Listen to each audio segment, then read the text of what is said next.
the February 6th, first Monday edition of the PFF Forecast. That's because it is Super Bowl week. It's media day. We've got the normal Sunday night crew ready to rock. We're going to talk about the injury updates from media day, what we've learned, a little bit about where things are heading with the game in terms of lines are at, total, spread, where some of the money is coming in, what if we're making anything out of that, and then our favorite angles for this game thus far. And as promised, in-depth research on the most important prop in the history of all props. It is the national anthem. Let's rock.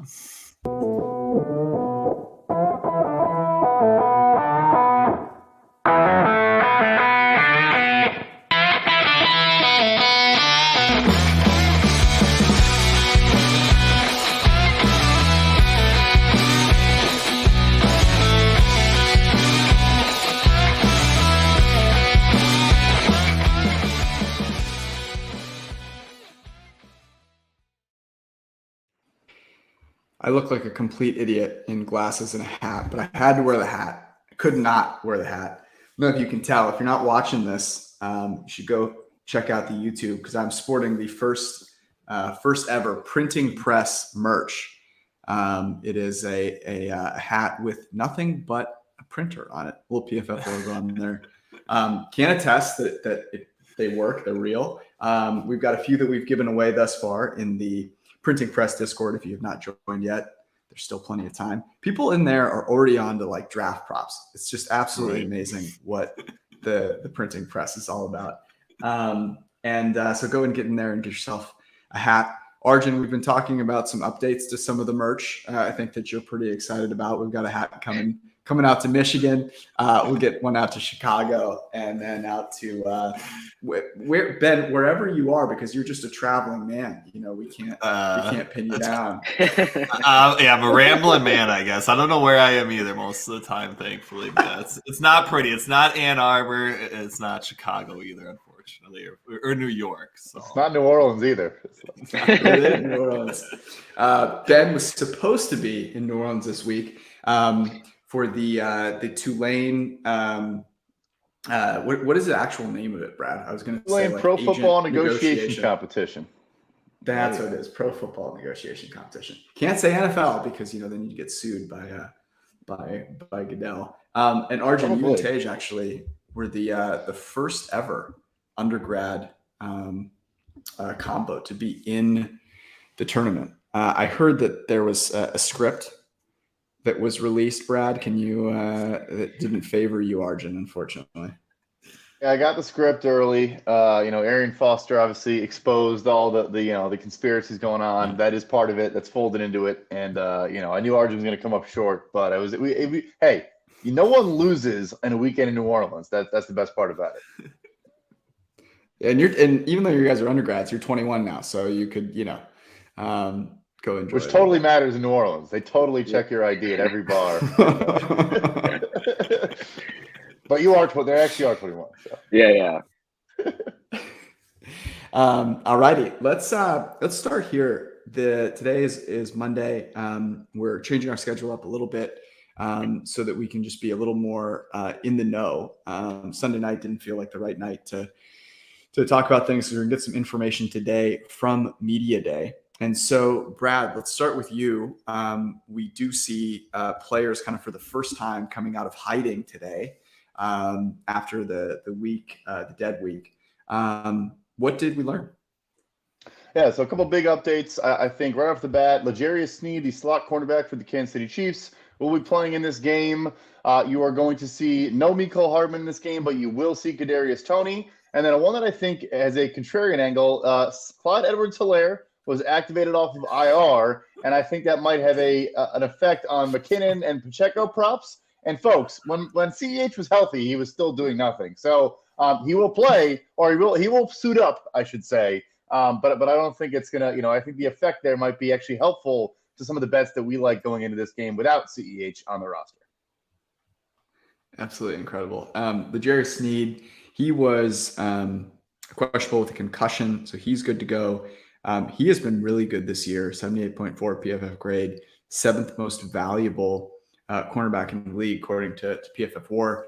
Kadarius Toney, an interesting, player in this game. We thought he was going to be one of the players they would leverage against the Niners. He obviously got hurt early in that game. And then Juju, seemingly a guy that Pat has confidence in, but obviously got injured there, and he ended up going to MVS. So it just doesn't matter for Pat. And then Mecole Hardman, as you mentioned, is out. Arjun, anything that changes your mind, one way or another, or kind of there's an angle that you see with one of these players that you like? Yeah, I was waiting for some of the Chiefs player props to come out, especially at the receiver position with Tony and Juju. I do think this will be somewhat of a big Juju game. Him being in the slot, that's kind of where the Eagles are weakest. Avonte Maddox is their weakest corner. Eagles love to play a ton of zone, and I think Juju is more of their zone beater guy instead of their man beater guy. I believe his line opened at like 32.5, I want to say, and that instantly got bet up to like 37.5. I think I got it somewhere in the middle at like 35, 36.5. That's definitely one angle I'm looking to get at, just the Juju props, because I think Eagles are going to dedicate a lot of their resources to stopping Kelsey. And with how much man they play, it's going to be Juju kind of sitting in those hook zones where Pat's going to have to find him on some of those curl routes, crossing routes. So I definitely like some of the Juju props now that he's been, it's been kind of said that he's going to be playing in this game. What do you prefer? Receptions, yards, any alt lines? Like how are you thinking about playing those?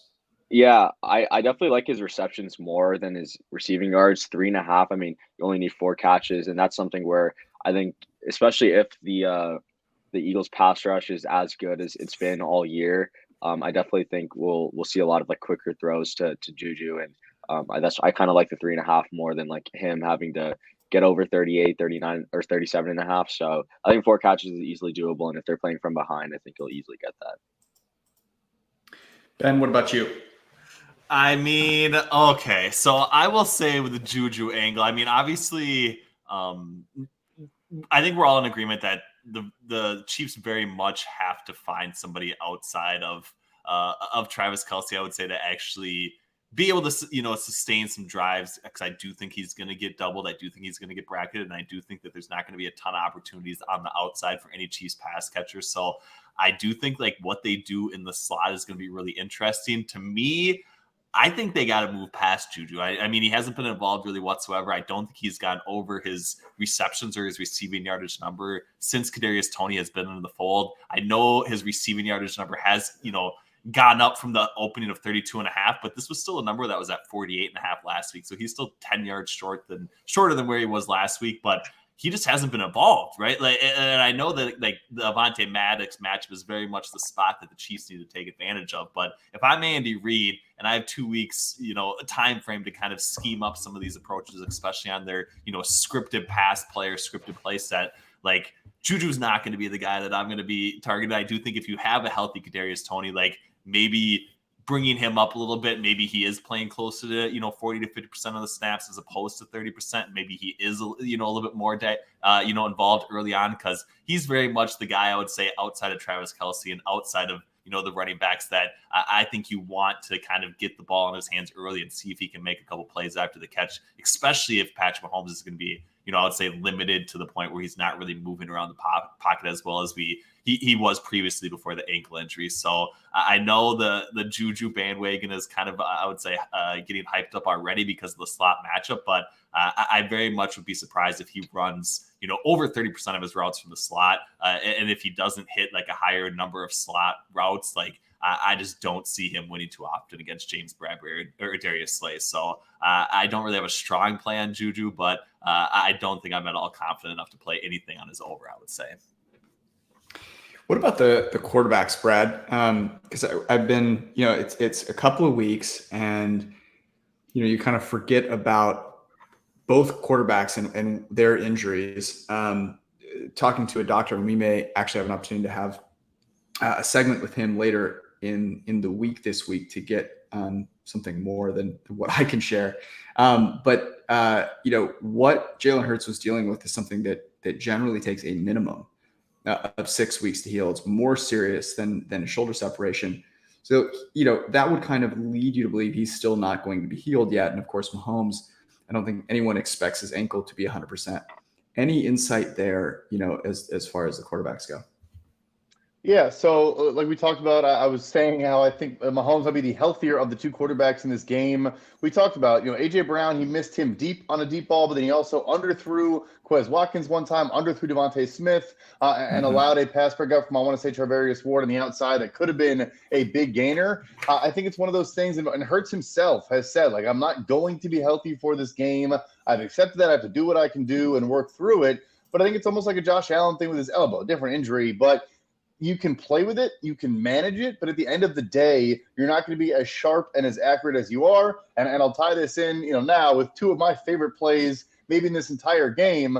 One of them is there's a lot of head-to-head props I really like, and these are two of them. So one is Patrick Mahomes minus a half touchdown pass, not touchdown pass, minus a half is minus 110. Patrick Mahomes had more touchdown passes this season than Jalen Hurts has in his career, first of all. So I know it's a flashy number, but that's the case. So, he had 45 this year. Hurts had 24. Yes, Hurts did miss some time. But nevertheless, I think game skip regardless, you're going to see when the Chiefs get in the red area, they're still going to throw the ball. Whereas the Eagles, as we've seen, we're going to have some more design runs. They're going to pound the rock against this Chiefs susceptible run defense.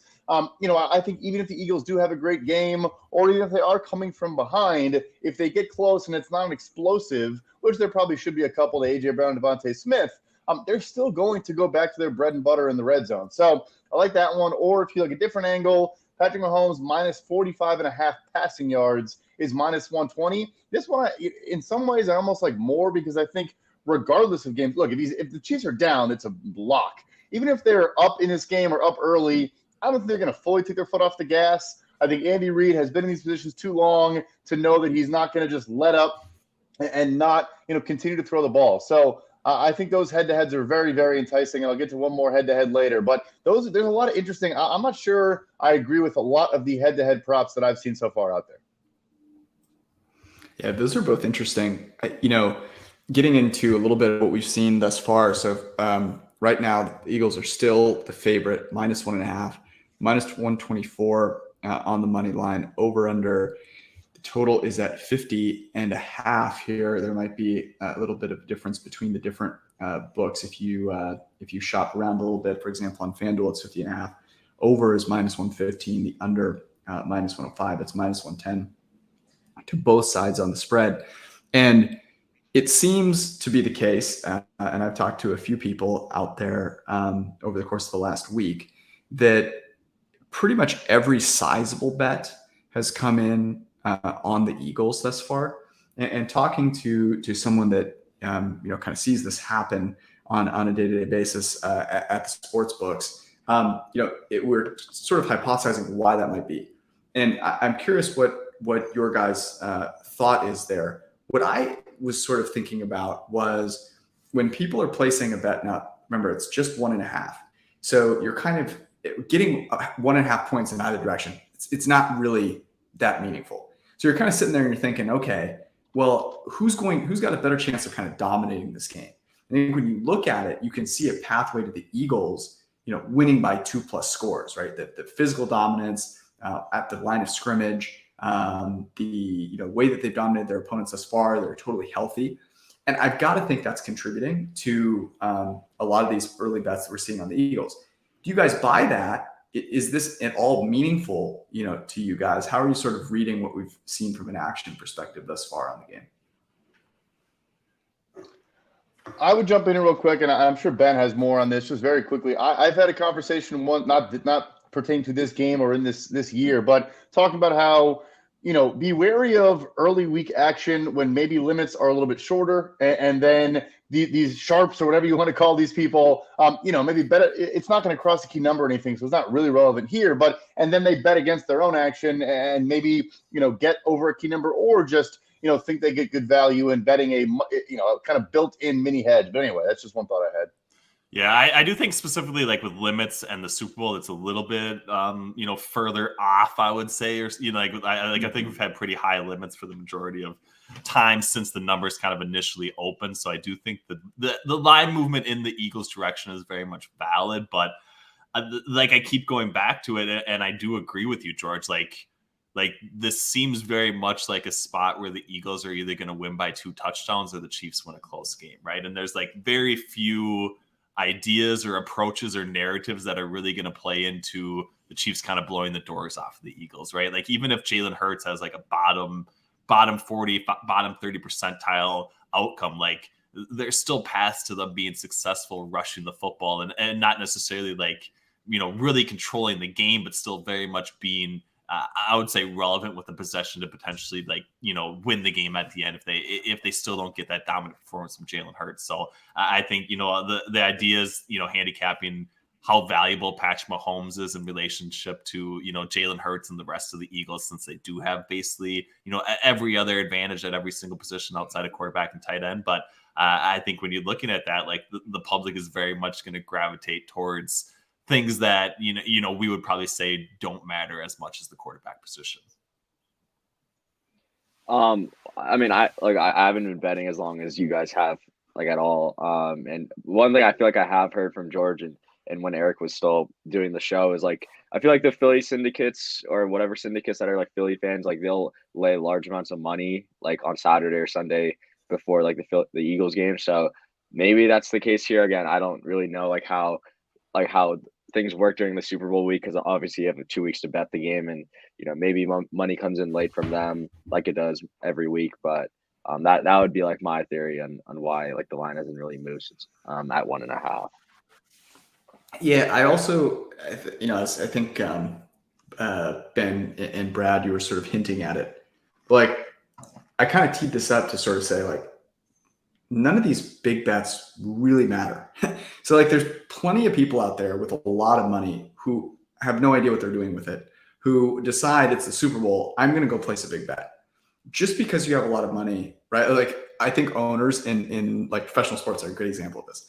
Just because you made a lot of money doing thing over here, and then you come over and you spend your money over here, does not make you smart at the thing over here, right? Like, Right. I think you see this all over the place. And so just because it's, the Super Bowl, I think, is a very interesting kind of experiment with humankind, right? Because you just get such a massive amount of people in the United States who are betting on this game.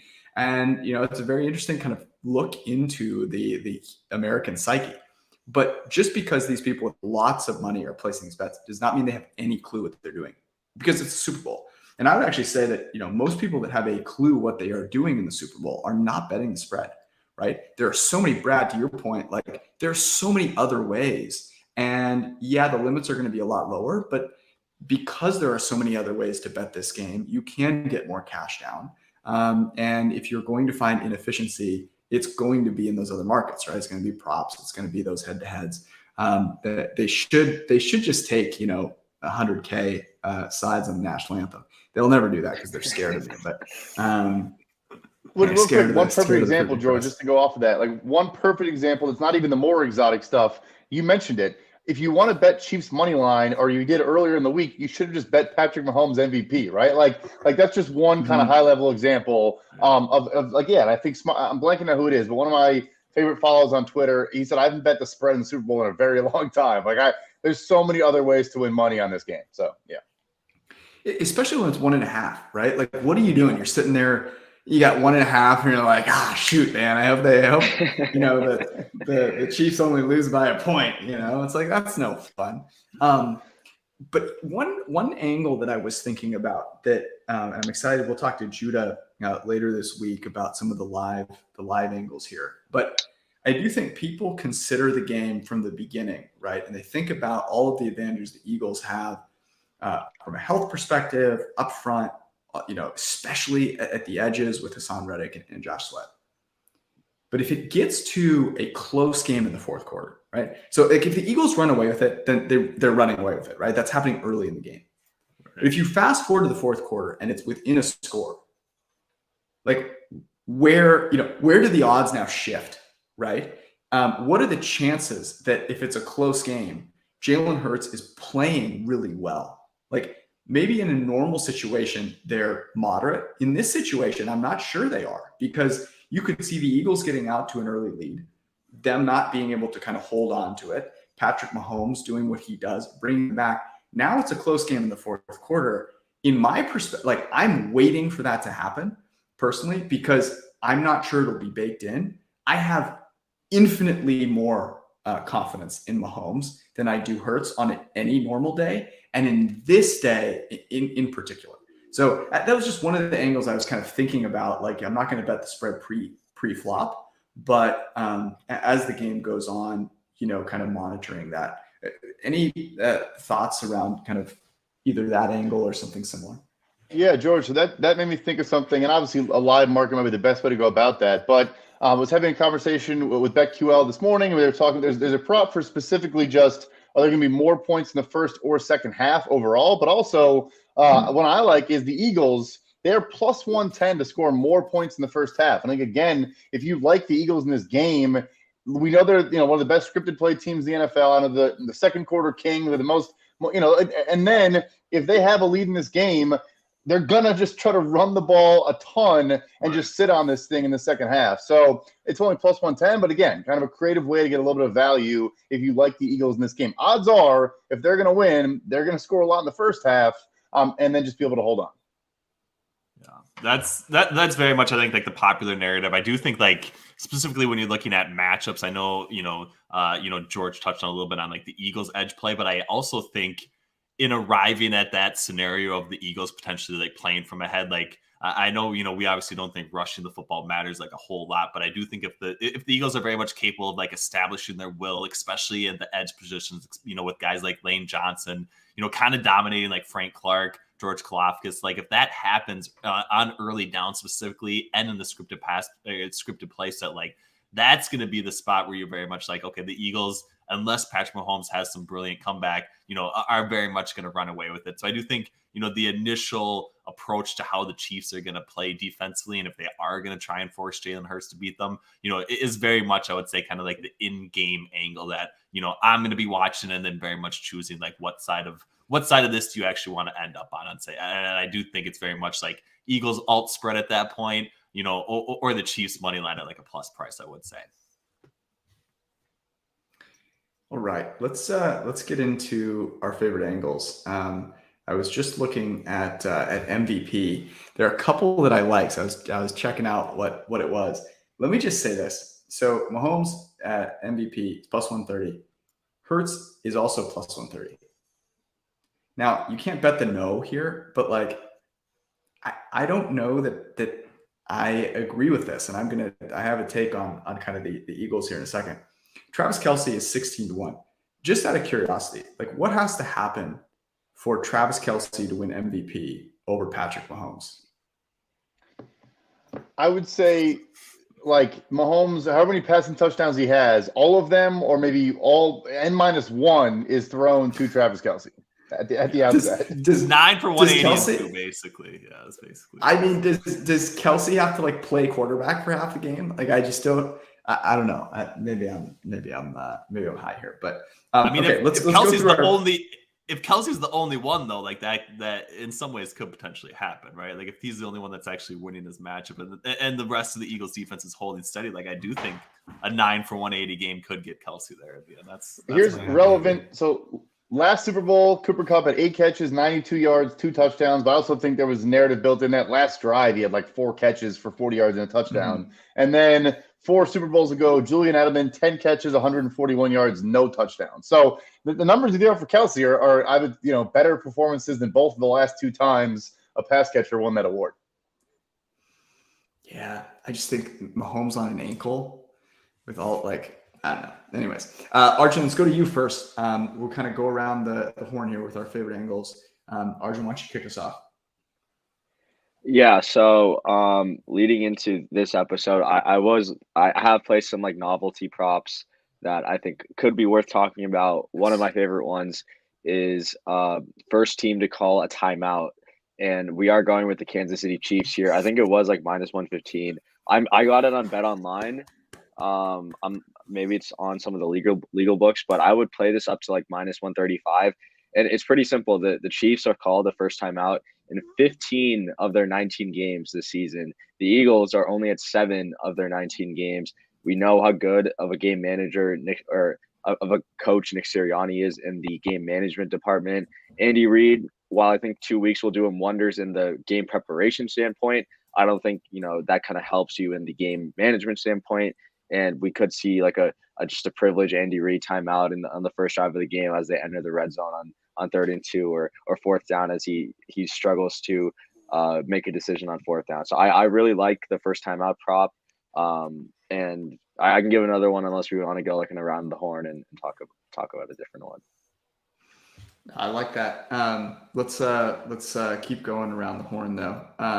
The novelty props are the best, by the way. If you have not, this is your first time betting on the Super Bowl, just go spend like 2 hours going through all the props. I mean, they have one day we'll get these for every single game. Like, I remember a couple years ago, there was one of our favorite bets was I think it was over under number of sacks in the game. Actually, that was last year with Burrow and the Bengals and the Rams. Those things are just fantastic to play. All right, Ben, let's go to you next. Yes, I do think, outside of the rushing ability for the Eagles, I do very much like the angle of Dallas Goedert kind of being the focal point of their passing offense. So I do like him, specifically from, an alt number perspective. I do think him 70 plus receiving yards, given the L'Jarius Sneed is going to be in the fold and very much going to be, playing the slot receiver. I do think they scheme Goddard around enough to the point where he is going to probably see the majority of the target share. I do think he's probably going to sit right around the 25 to 30% range. If he does 70 plus, 80 plus yards and a touchdown, we have seen the Chiefs, I would say, I think we have them rated a little bit higher than perspective from a coverage. I do think they're 4th basically from PFF's coverage grade. They dropped to 16th when covering tight ends. I just think that's going to be the vulnerable and weak spot for them. And if you do expect this game, I would say to stay close and maybe go over the total. I think it's going to be a lot of Goddard, I would say, towards the end of the game, especially. So him, anytime touchdown, 70 plus receiving yards, very much how I think the Eagles are going to attack them offensively. Yeah, I couldn't agree more. Yeah, we mentioned this, I think, before, but the Chiefs were dead last in EPA per play allowed between the numbers. And he's attacks the seams over the middle. That is his area. So I like that. I'm going to go back to a novelty prop. I mentioned this before the show a little bit, but anyway, you can bet on will the opening kickoff be a touchback or not. And the odds are basically just reflective of the implied odds. So during the regular season, kickers about 62 to 65% of the time it's a touchback. The other third is not. And I think it's minus 165 and plus 135, whatever it is. So there's an explanation from Pat McAfee as to why 17 of the last 20 going into last year, or 18 of the 20, whatever it was. Almost every time it is not a touchback, because what he was saying is before every game, normal game, the coaches for both sides will massage the ball and wear it down and try to make it more malleable. But because in the Super Bowl, what they do with the opening kickoff ball is they immediately grab it and just take it to Canton right away. They don't do that because they don't want the ball to be all squished down and whatever. So they want to keep it clean and pristine, because it's very, very hard to kick a touchback with a ball that hasn't been kind of, massaged a bit. So I think you're getting plus money on something, like I said, 18 of the last 21. I'm not trying to use that means it's 18 of the last 22. I just saw that stat out there, but nevertheless, you're getting plus money on something that's been historically very much in favor of, not being a touchback.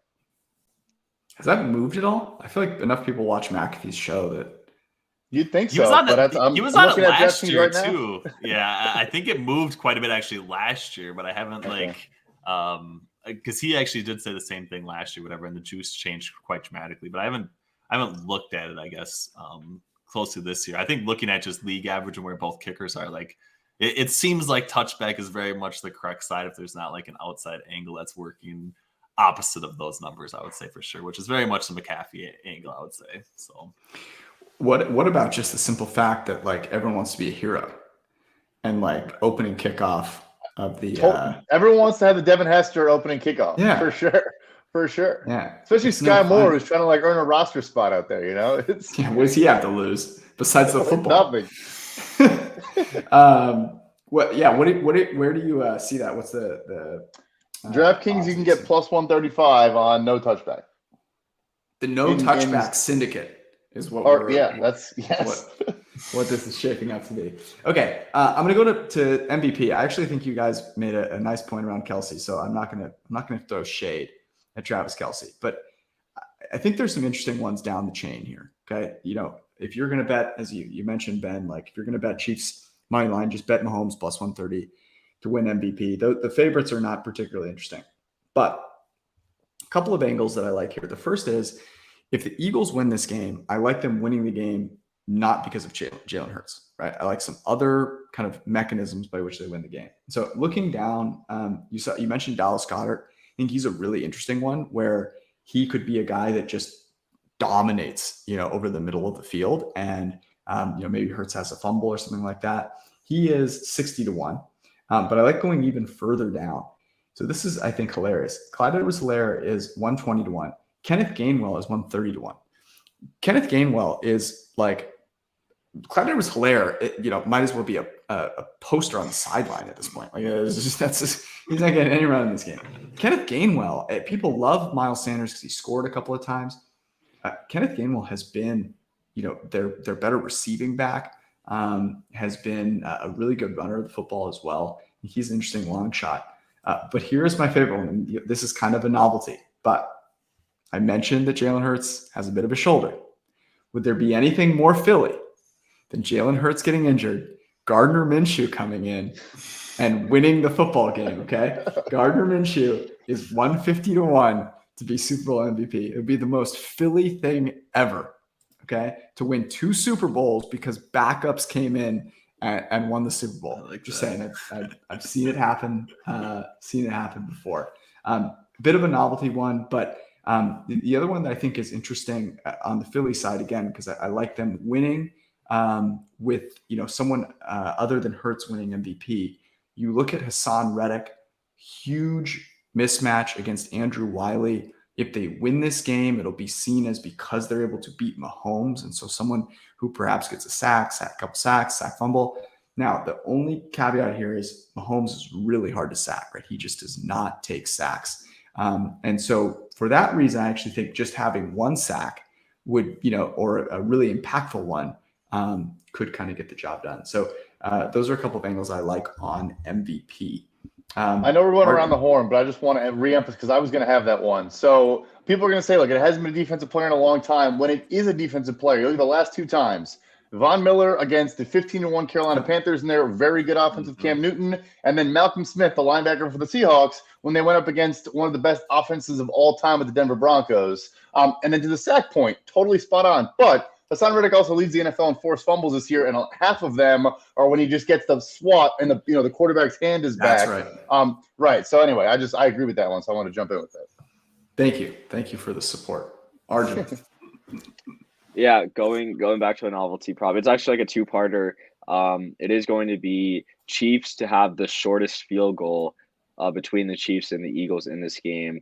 It's a weird one, but I have my reasoning. So first of all, the Chiefs' red zone defense is horrific. They've allowed a touchdown on 65.6% or their defense has allowed a touchdown on 65.6% of opposing drives that have entered the red zone. And as we know, the Eagles are probably the best team, if not the best team, at just converting red zone trips to touchdowns. The Eagles defense, on the other hand, ranks 10th in allowing red zone trips to be turned into touchdowns. So they do a better job of kind of preventing offenses from scoring touchdowns once they enter the red zone. We also know that Nick Sirianni is probably the most aggressive coach in the NFL, goes by the math, trusts the model. And I think once he enters the red zone and just that low red area, anything 4th and 5 and shorter is going to be a go for them. And knowing that they play Patrick Mahomes, I'm sure their analytics team has probably told them, like, you need to be more aggressive than you normally are. And, this is Andy Reid. Like, he's going to kick field goals in this situation. He has changed up a little bit, but we saw him kick field goals multiple times against the Bengals in that low red area. So I think when you consider the game management part and just the and how good Philly's been in the red zone, I kind of like them to kick. I like the Chiefs to kick the shortest field goal. And on the second part, I like a fourth down conversion, longest fourth down to conversion to be over 2.5 yards, which I found on DraftKings, which I that's like one of my favorite props, just because 4th and 3, Eagles will go, 4th and 4, Eagles will go. And if the Chiefs are playing from behind, they're going to be in fourth downs, I think, more often than not. And I give them a good chance to convert some of those. I love that. Benjamin. So one spot that we really liked last year, and kind of came through with the modeling, was longest punt, basically. And I'm trying to find that where it actually was. I think it was on Bet Online, basically. But I think that the longest punt specifically for the Chiefs, over under 57.5 yards, decent juice on the under, -130, but very much I would say a spot where they're not going to kick at 57.5 yards. I think when we were doing a lot of the work last year for it, like very much the range should be probably closer to like the 48 to 52.5 range. So you are getting roughly 5 yards of value on the longest punt. Obviously, Andy Reid is more likely to punt it in some of the situations that he's probably shouldn't be doing it, more so than Nick Sirianni. So the fact that they do have 5 yards more than the Eagles does make some sense, but I still think that's pretty much way too high of a yardage number. I don't think it got anywhere close to that last season. The majority or average punts basically all go under this as well. So under 57.5, longest punt by the Kansas City Chiefs, I think has to be, one of the best novelty bets and one of the best opportunities we're going to get from these ulterior markets that we don't normally get in a lot of these football games. Digging All right, I'll go to a more normal bet, even though it is still a bit of a problem. But going back to the well on something we bet on in the Bengals game that played out exactly how we thought it would, and that is Patrick Mahomes over 25.5 completions. Where again, I'm not super concerned with game script as much as a lot of props. They're going to throw the ball under, and also I think it's a better matchup because the Bengals will play up on you. They get, look, the Eagles get a ton of pressure, but I think Mahomes is going to get the ball out very quickly, and the Eagles play a lot of soft and off coverage, a lot of cover 3, a lot of cover 2, sitting back. I think that is, again, just a bet where they're going to want to get the ball out of his hands very quickly, and he'll – it was 37 completions against the Bengals. It flew over. I think it will – and then if they're down, he might complete 15 passes in the fourth quarter if they're down in this game. Yeah, we talked about that one, I think, right after the game, right after the AFC championship, because we had both completions and attempts, I think, for Mahomes in that one. All right, where am I at here? I had a good one, and I can't. I don't want to get to the anthem quite yet. The build-up. The build. Yeah, gotta really. I watched so many Chris Stapleton music videos. Like I was over here comparing like Chris Stapleton saying words to like Luke Bryan saying words. Really was quite a nightmare. All right, I don't know where this is. Someone else go while I'm trying to find where I have this next. So I found it. Sorry. Pause. This is fantastic. Player to record the reception first: McKinnon or Kenneth Gainwell. Kenneth Gainwell is actually plus 135. Yeah, on FanDuel. Pacheco played a career high passing snaps in the game a couple or more than a week ago. It's 25. He hadn't played more than like 17. Got a career high number of targets and looked spry. I mean, he looked great. I would be surprised if they play McKinnon a whole lot in this game. Pacheco has way more juice. He's catching the ball. So to me, like, Pacheco is going to be out there for a little while. And I don't know, Miles Sanders, like, there's just something about in this game where I'm not sure this is a Miles Sanders game as much as this is a Kenneth Gainwell's game. So I like Gainwell there to catch the first pass before Jerick McKinnon does. There you go. Arjun, any more from your side? Yeah, I have one more that I was looking at, and that is the Philadelphia Eagles to record the longest play from scrimmage. It's going to sound weird.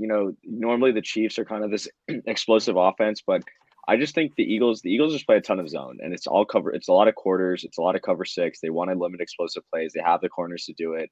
Their pass rush is going to get home more often than not. So Mahomes isn't just going to have the time to sit in the pocket. And while I think he's the best in the league at manufacturing these type of like explosive plays when he's out of the pocket, the Eagles are just not going to give it to him. And I think they have been pretty disciplined with their rushes and like just understanding how teams or quarterbacks scramble outside of the pocket. So I think the Eagles, because the Chiefs, will play a lot of cover one, I feel like, or even cover two, which Jalen Hurts can take advantage of. We've seen some of those deep throws across the middle of the field to Devontae Smith and up the seams to Dallas Goedert. And I gave the stat out last Wednesday, but Eagles have the highest rate of perfectly blocked runs of any team in the NFL. Chiefs have one of the lowest percentages allowed on defense in a bad way. So you can see a lot of runs where, the O-line perfectly blocks a run, and Sanders or Gainwell are able to take some of those holes and turn them into like 30 or 40-yard gains. So I like the Eagles in that spot, and I think, the Chiefs will have to kind of dink and dunk their way down the field. Yeah, I actually, that one jumped, not that one specifically, but what jumped out to me was the longest completion basically of Jalen Hurts and Patrick Mahomes both being at 37.5 yards. And I was like, at first, like, I think the same, idea like you had, Arjun, I think everyone else had, like, obviously the Chiefs, very explosive, have Patrick Mahomes, like, what's going on? But that line just seemed, I would say, somewhat fishy. And then, like, looking into it, like, with Steve Spagnuolo for the Chiefs and, the high cover two rate, I think they play cover two at like the third highest rate in football.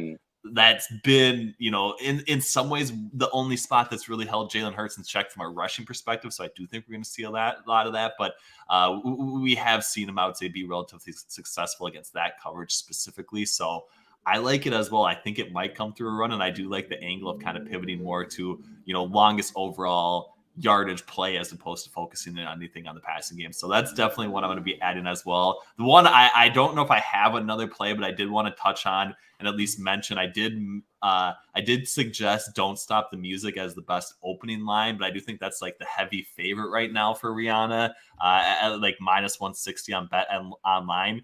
But I feel like now the play, after thinking about it a little bit more, like that's got to be the closing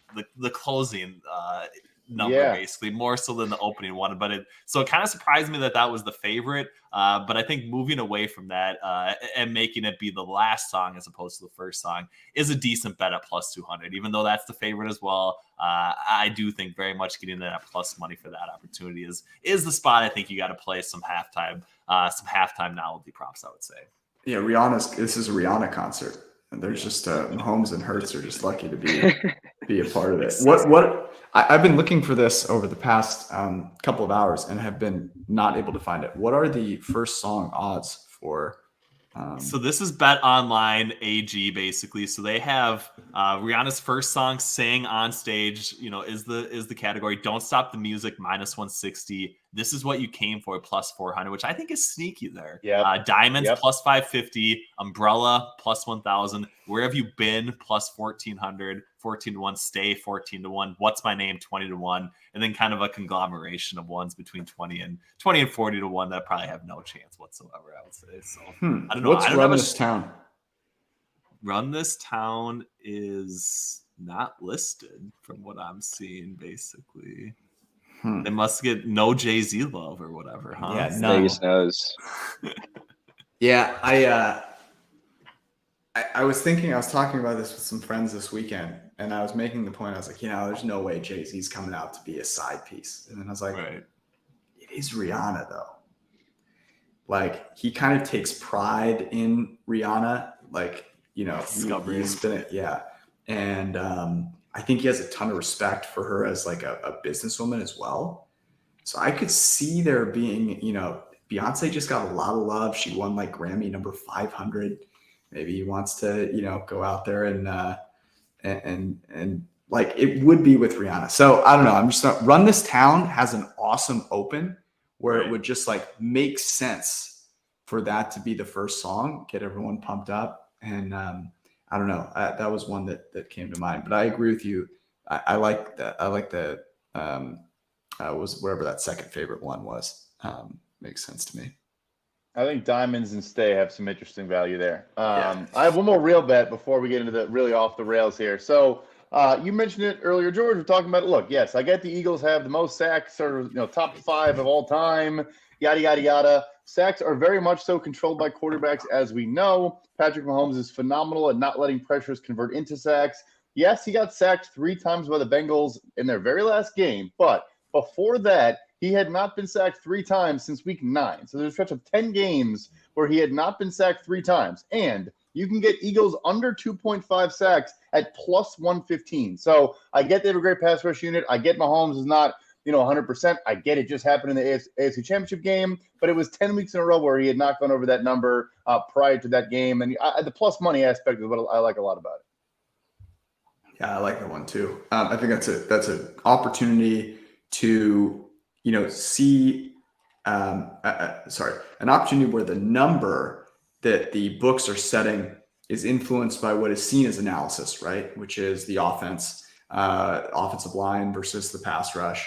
And one of the things that we've studied is that the average time to throw, right, the thing that the quarterback actually is controlling more so than anything else, has the bigger impact on sacks. And so it really comes down to it being more of a quarterback stat than anything else. So you can kind of use that to your advantage here.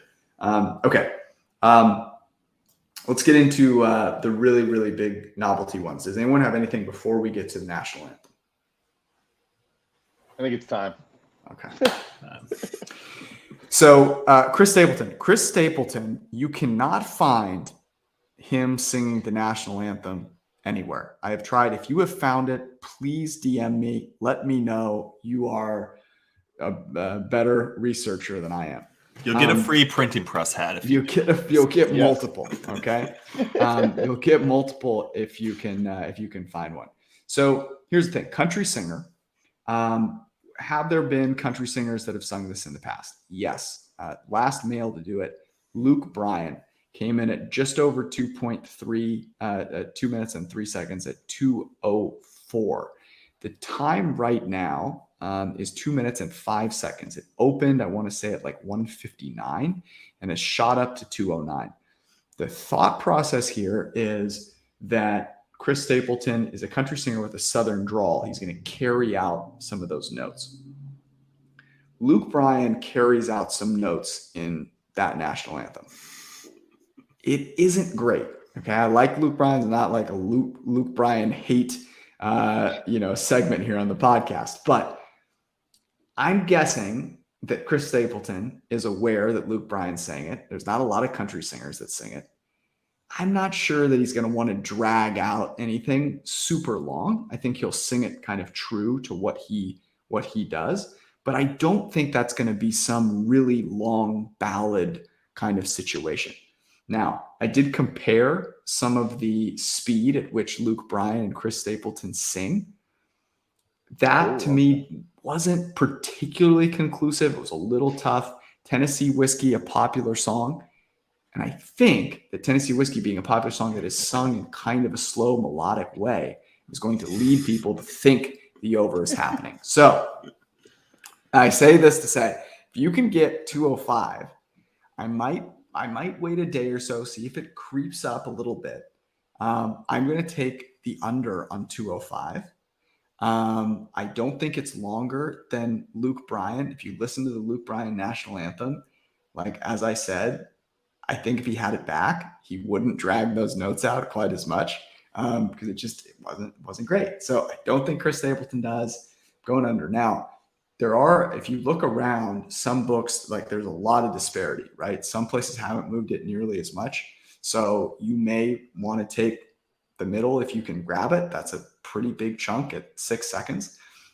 Just to look at some of the ones recently. So Mickey Guyton went in 1:52. That sailed over 1:37, which was her over under. If you remember the great national anthem syndicate win of 2021, where Jasmine Sullivan and Eric Church did it together, as heard on this podcast, the over was a stone cold lock of the century because they mispriced it for 2 people. They thought it was going to be 1.